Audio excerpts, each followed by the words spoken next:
بسم اللہ الرحمن الرحیم رب اشرح لی صدری ویسر لی امری واحلل عقدۃ من لسانی یفقہوا قولی۔ داستان حضرت یونس علیہ السلام کی خدمت میں عرض کر رہے ہیں، اور داستان کا یہ آج کا حصہ بہت دلچسپ ہے، بہت اہم ہے کئی حوالوں سے، جس کا اگلے کچھ لمحات میں اندازہ ہوگا انشاءاللہ۔ عرض کل یہیں تک کیا تھا کہ اللہ کے نبی حضرت یونس علیہ السلام اپنی قوم کی طرف آئے، قوم کو دعوت حق دی، قوم نے جھٹلایا، اب قوم نے بات نہیں مانی، حضرت یونس علیہ السلام اپنی قوم کو چھوڑ کر چلے گئے، ہجرت کر کے چلے گئے۔ وہاں قوم کا کیا عالم تھا؟ قوم پر ایک عذاب نازل ہونے لگا، لیکن جب عذاب نازل ہونے لگا قوم کو اندازہ ہوا کہ ہم سے بہت بڑی غلطی سرزد ہو گئی ہے، توبہ کیا، استغفار کیا، گریہ کیا، بین کیا، یہاں تک کہ عذاب اللہ تعالیٰ کا اس قوم سے ٹل گیا۔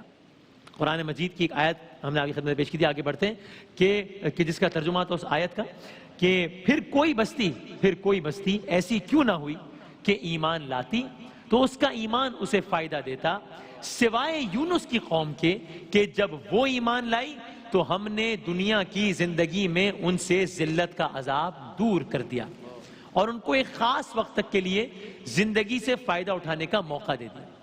تو یعنی اس اعتبار سے سب سے منفرد قوم تھی حضرت یونس علیہ السلام کی قوم کے، جن پر سے عذاب ٹلا، اور قرآن مجید میں اس کا تذکرہ بھی آیا سورہ انبیاء میں۔ اب آگے بڑھتے ہیں، وہاں قوم پر سے عذاب ٹل گیا۔ کل آپ کی خدمت میں عرض کیا تھا کہ ممکن ہے کہ امکان یہ لگ رہا ہو یا خیال اگر یہ ہے کہ واقعہ ختم ہو گیا، تو نہیں، واقعہ تو صرف یہاں سے شروع ہوا ہے کہ قوم پر سے عذاب ٹل گیا ہے۔ اب اللہ کے نبی حضرت یونس علیہ السلام جو قوم کو چھوڑ کر ہجرت کر گئے تھے، وہ کہاں گئے؟ یہ داستان سنیے۔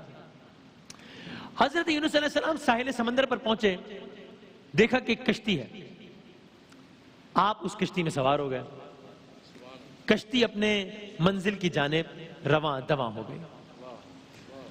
اب کشتی منزل کی جانب رواں دواں ہے، اللہ کے نبی یونس علیہ السلام بھی اس کشتی میں سوار ہیں، لوگ سفر کر رہے ہیں، اللہ کے نبی بھی سفر کر رہے ہیں کہ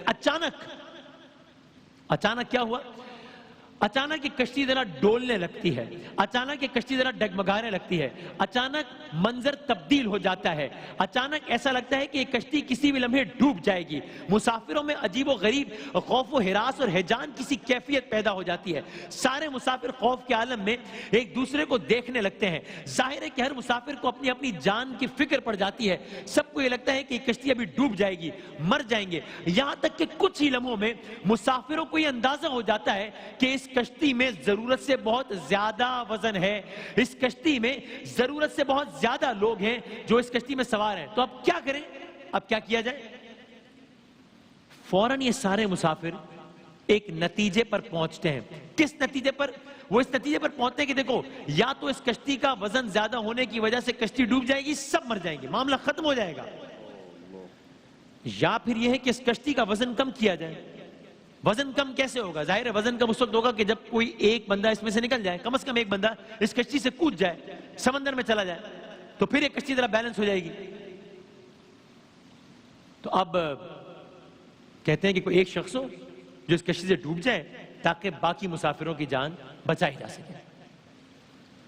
اب یہ تو طے ہو گیا کہ بھائی زیادہ بہتر رائے یہ ہے کہ بجائے اس کے سب کے سب غرق آب ہو جائیں، کوئی ایک اس کشتی سے چھلانگ لگا دے تاکہ باقی سب تو بچ جائیں۔ لیکن کون موت کے منہ میں جائے؟ کون اپنی جان کو اپنے ہاتھوں سے ختم کرنے پر راضی ہو؟ ظاہر ہے سب یہ چاہتے تھے کہ وہ بچ جائے، اور سب یہ چاہتے تھے کہ وہ اس طرح بچ جائے کہ کوئی ایک انسان کود جائے، اور سب یہ چاہتے تھے کہ وہ ایک انسان وہ خود نہ ہو، ظاہر ہے۔ اب یہ بڑی عجیب و غریب اور ایک بڑی دلچسپ اور بڑی پریشان کن صورتحال اس کشتی میں پیدا ہو گئی۔ بس مسافروں نے آپس میں صلح مشورہ کیا اور ایک نتیجے پر پہنچے۔ کیا نتیجہ؟ انہوں نے کہا بھئی ہم یوں کرتے ہیں، قرآن اندازی کرتے ہیں، قرآن ڈالتے ہیں، قرآن اندازی کرتے ہیں، یعنی سارے مسافروں کے نام میں قرآن ڈالا جائے، جس کا نام نکل آئے وہ کشتی سے کود جائے۔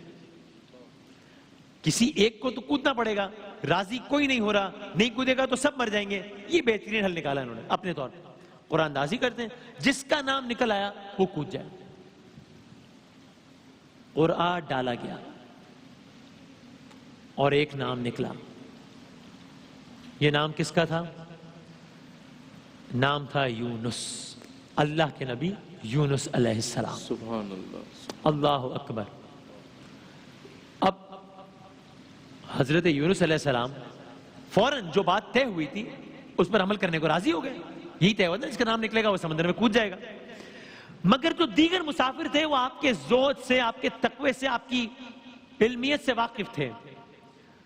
چنانچہ وہ سب کے سب اس بات سے بہت اداس ہوئے کہ نہیں چاہتے تھے کہ اللہ کا ایک نیک بندہ یہ عمل کرے.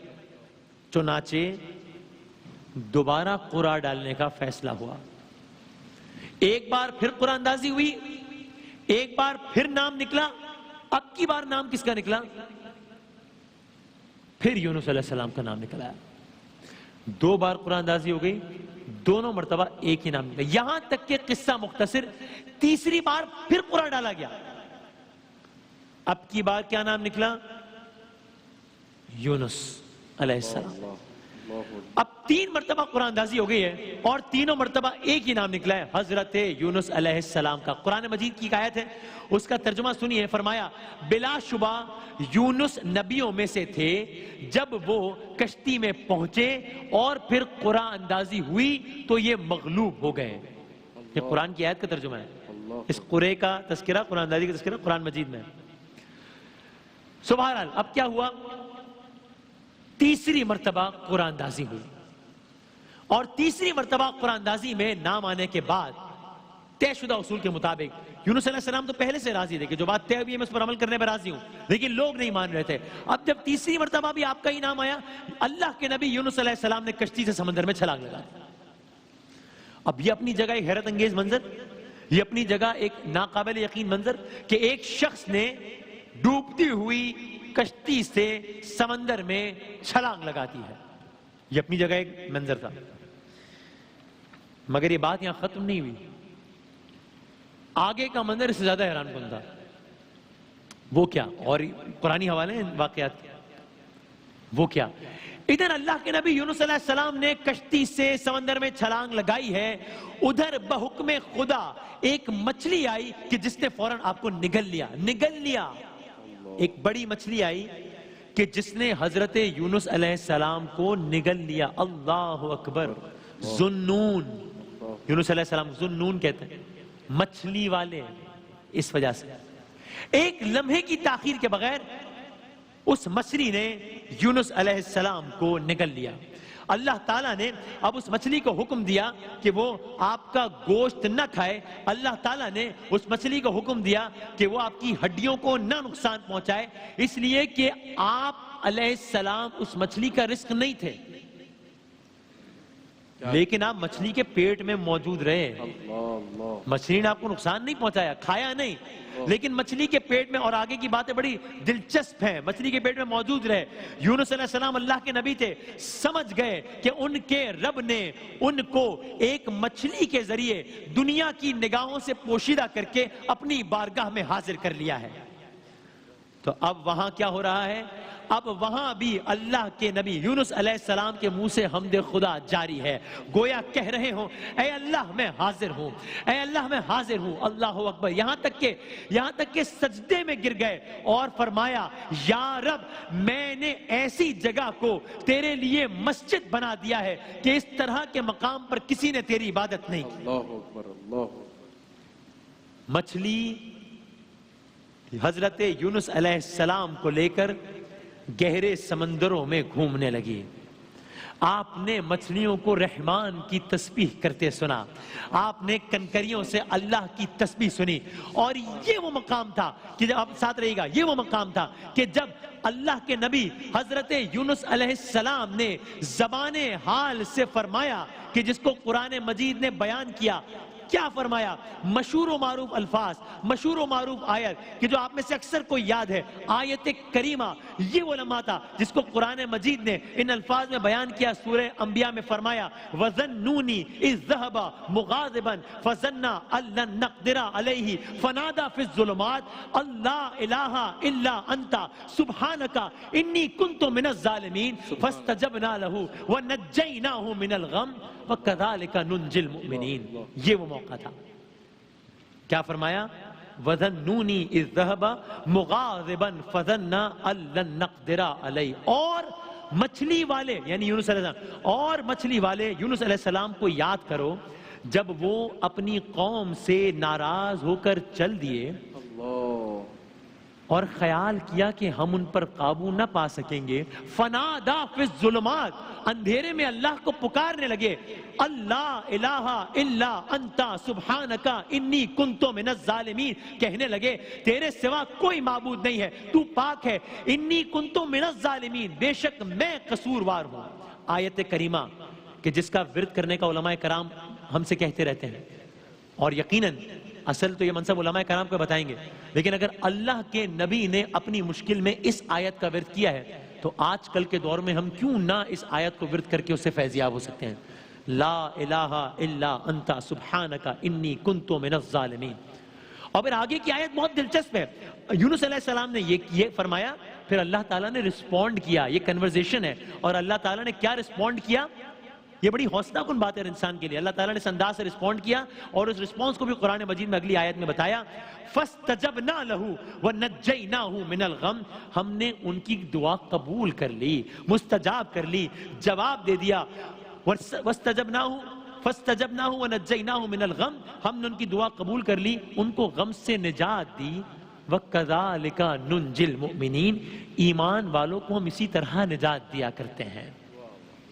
یہ اس مقام پر یونس علیہ السلام نے آیت کی تلاوت فرمائی تھی، جس کو ہم آیت کریمہ کے نام سے بھی جانتے ہیں۔ ایک اور آیت ہے سورہ صافات کی، ایک آیت کا ترجمہ ہے، آپ کے ذہن میں نا منظرنامہ، مچھلی کے پیٹ میں یونس علیہ السلام اللہ تعالیٰ کی حمد و ثنا کر رہے ہیں، ایک ہی آیت آئی۔ اب ایک اور آیت سنیے، سورہ صافات کی ایک آیت کا ترجمہ ہے، پھر اگر وہ اللہ کی پاکیزگی بیان نہ کرتے تو اس روز تک اسی کے پیٹ میں، مچھلی کے اسی کے پیٹ میں رہتے جبکہ لوگوں کو دوبارہ زندہ کیا جائے گا۔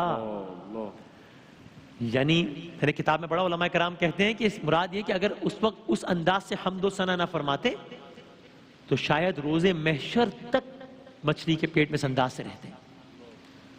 اب سمندر ہے، کشتی والے ہیں، ایک اللہ والا ہے، ایک مچھلی ہے، اس اللہ والے کو، اس اللہ کے نبی کو اس مچھلی نے نگل لیا ہے۔ کشتی کے لوگ یہ سمجھ رہے ہیں کہ وہ اللہ والا اب اس دنیا سے چلا گیا ہے، لیکن کیا ایسا ہی ہوا کہ جیسا لوگوں نے سمجھا، یا کچھ اور ہوا؟ کیا ہوا یہ آپ کی خدمت میں ہم کل عرض کریں گے انشاءاللہ، لیکن اب جاتے آتے یہ سن جائیے کہ اللہ کے نبی مچھلی کے پیٹ میں۔ اب جب یہ سارا واقعہ میں پڑھ رہا تھا تو ذہن میں یوں ایک خیال آیا ایک لمحے کو کہ ظاہر ہے اس میں تو کوئی شک نہیں، ہمارا ایمان ہے کہ ویسے تو تمام جہانوں کے پیدا کرنے والے کے لیے، اللہ تعالیٰ کے لیے کیا مشکل ہے، کیا عجب ہے کہ ایک شخص کو ایک مچھلی نگل لے، اس کے لیے کیا اس کی قدرت سے بہت بڑی ہے۔ پھر بھی جی میں خیال آیا کہ ذرا دیکھیں کہ ذرا دستیاب اویلیبل مٹیریل، دستیاب ریسرچ کے مطابق اس دنیا میں کتنی جسامت کی مچھلیاں پائی جاتی ہیں، کتنی بڑی بڑی مچھلیاں پائی جاتی ہیں کہ ایک انسان کو نگل لیا ایک مچھلی نے۔ بظاہر حیرت انگیز بات لگی ایک لمحے کے لیے۔ اللہ اکبر، یہ دیکھ کر حیران ہو گیا میں، اور آپ بھی دیکھیے گا کہ اب تک کی صرف تحقیق کے مطابق، یعنی یہ بات یاد رہے کہ جب بھی ہم کوئی تحقیق کے مطابق کوئی بات کر رہے ہوتے ہیں تو ہم وہ بات کر رہے ہوتے ہیں جو کہ انسان نے دیکھ لیا ہے۔ پتہ نہیں کیسی چیزیں ہیں جو کہ ابھی بھی انسان اور سائنس سے پوشیدہ ہیں، وہ تو ہمیں پتہ ہی نہیں ہے۔ اب تک کی تحقیق کے مطابق جو دنیا کی سب سے بڑی مچھلی ہے، دنیا کی سب سے بڑی مچھلی ہے جس کو انسان نے ڈسکور کر لی، دنیا کی سب سے بڑی مچھلی ہے ویل مچھلی، وہ دنیا کی سب سے بڑی مخلوق بھی ہے، سب سے بڑی، largest creature, largest known animal in the world is blue whale. روئے زمین کی سب سے بڑی مخلوق ہوتی ہے بلو ویل، جو دنیا کی سب سے بڑی مچھلی بھی ہوتی ہے۔ اور اس کا وزن کتنا ہوتا ہے، اس کی لمبائی کتنی ہوتی ہے؟ 20 فٹ، کچھ کیسز میں 40 فٹ، کچھ کیسز میں 75 فٹ، اور کچھ ریسرچز نے اس کا وزن اور لمبائی 100 فٹ تک بھی بتایا، 100 فٹ تک لمبائی، 100 فیٹ۔ اس کا وزن کتنا ہوتا ہے؟ اس کا وزن زیادہ سے زیادہ، اس کا وزن 150 ٹن تک بھی ہو سکتا ہے، 150 ٹن۔ تو مجھے فوراً اپنے سوال کا جواب مل گیا کہ ایک انسان کو مچھلی نے کیسے نکل لیا۔ ایک اوسط انسان کا قد 6 فٹ ہوتا ہے، ٹھیک، اور یہاں اس مچھلی کی جو لینتھ ہے وہ 100 فٹ تک ہو سکتی ہے۔ اور وزن میں نے عرض کیا 150 ٹن تک ہو سکتا ہے. ایک اوسط انسان کا وزن کتنا ہوتا ہے؟ 62 kg. تو یعنی کہ 62 kg. تو تقریباً اگر 900 kg ملتے ہیں 900 kg ملتے ہیں تو 1 ٹن بنتا ہے. اور یہاں ایک مچھلی کا وزن 150 ٹن تک ہو سکتا ہے. اللہ اکبر.